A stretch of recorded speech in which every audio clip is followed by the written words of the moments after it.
It is basically a quest to understand, where we all came from. That's one of those key human questions that everybody is kind of searching for the answer to. And, who am I? Who are my ancestors? And we're using the tools of science to get the answers to that. Oh, I like that. That's great. Because when I was born, my mother told me I had some blonde hair on my back. I don't know where that came from. It's not there now. Now, hundreds of New Yorkers are lining up to get these questions answered too, and learn about their own ancient pasts. It's who I am. The more I know about my past, the more I can understand myself. Well, I think we're looking for something unexpected, because we sort of know where we're from, but, we don't really know where we're from. He's very excited about it, and he thinks that he's gonna change his life. Genealogy allows most of us to trace our ancestors back about 4 or 5 generations, to a great-great-grandparent, perhaps.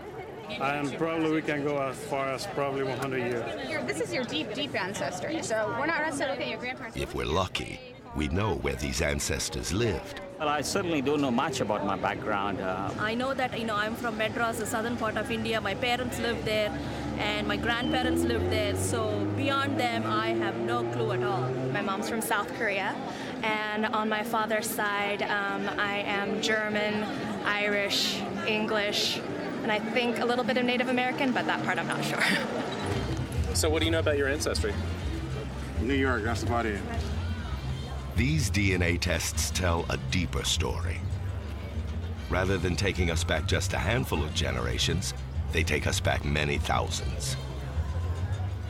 I'm waiting for her now. She can't talk now, so I can abuse her. The cheek swab is basically a way of getting at the DNA history book that we're carrying inside of ourselves. All of that information has to be copied in every generation to pass on to kids and grandkids and great-grandkids. So we're carrying this continuous kind of genetic historic document that goes back through the generations since, tens, hundreds, thousands of years ago. No matter where we're from, how different we appear, if we look back through the generations at the roots of the human family tree, we find we are all related. Our ancient connections may not be obvious to this group.